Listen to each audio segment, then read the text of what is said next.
Or anything else, Senator, I'd like to thank the committee for inviting me para once and for all malaman natin ang totoo. So, I would like to request sa inyo na huwag ninyo akong ituring president or kaibigan. Treat me as a witness and tignan natin kung lalabas yung totoo. So, with your permission, at maraming salamat po sa inyong lahat for inviting me. I'd like to start. My mandate as President of the Republic was to protect the country and the Filipino people.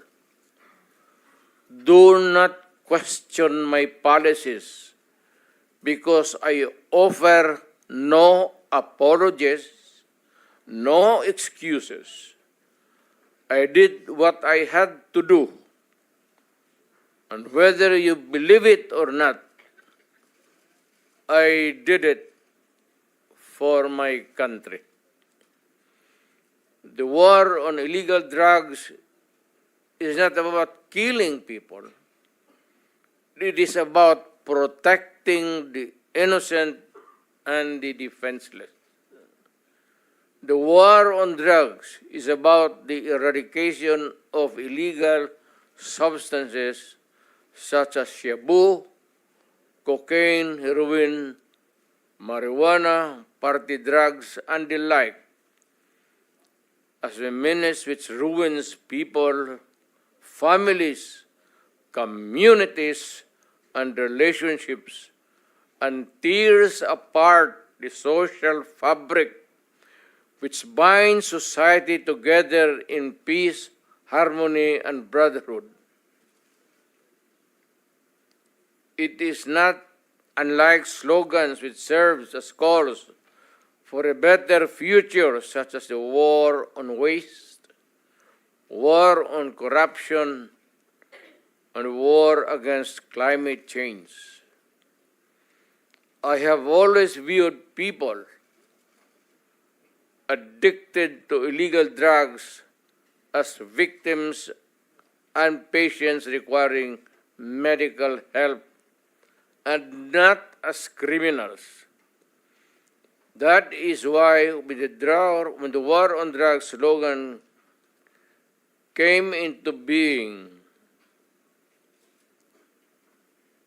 coined first as a message to the people of Davao City to stay away from illegal drugs, but at the same time, I had a drug rehabilitation facility constructed in Davao City, a city government expense, manned by Davao City government doctors, psychiatrists, nurses, and health workers, among others, to look after the complete rehabilitation of those addicted to illegal drugs. I believe then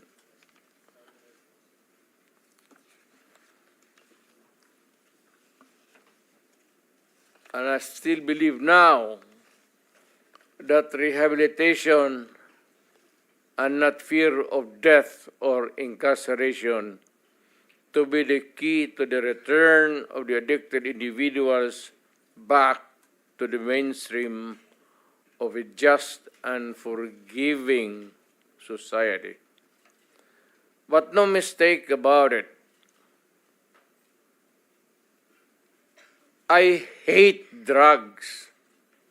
I loathe the purveyors, the merchants, and the pushers of this demonizing element. I have not failed to emphasize this from the very day of the campaign when I ran for the presidency in 2016.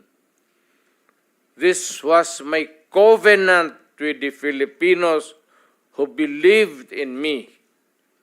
And to this day, must still agree with what in government have achieved. It is unfortunate that drug-related crimes are on the rise again. Every day you can read about children being raped, people getting killed and robbed. And just recently, a drug den was raided within the Malacanang complex. This clearly manifests that the purveyors of this menace are back in business.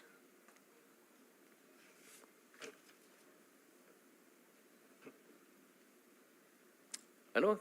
Gawain natin. The Filipinos are anxious and distressed. Self-preservation is still the first law of nature. It is instinct. It is recognized in our laws as self-defense. That is why I have always told the police authorities and operatives to be mindful of this basic law of nature. However, I tell them not to abuse their authority and power, and hindi ko talaga pinayagan yung abuso ng pulis o sundalo kailanman sa buong buhay ko and as mayor for so many years and as president, in the guise of protecting themselves. But when your very life is placed at risk and it can be snuffed out in a matter of seconds, then and only then must you act accordingly. Repel the aggression only in self-defense. Alam mo, matagal ako nagturo sa aming bayan sa Police Academy. When I was a prosecutor,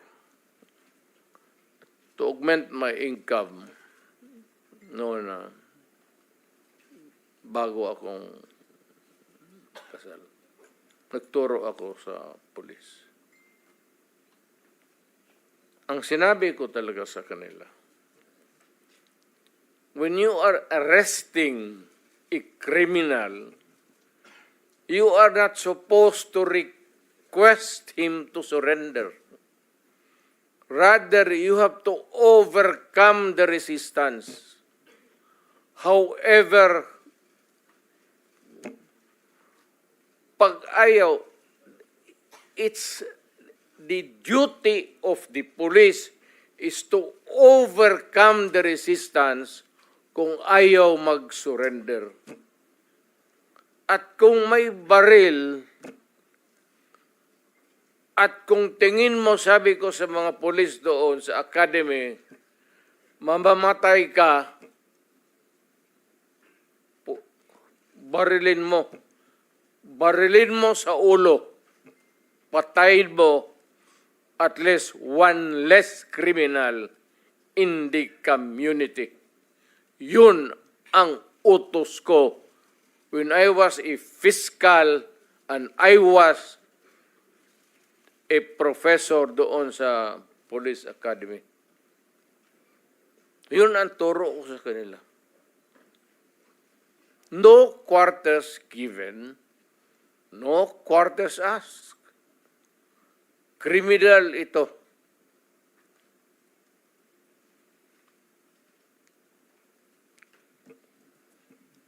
Repel the aggression only in self-defense.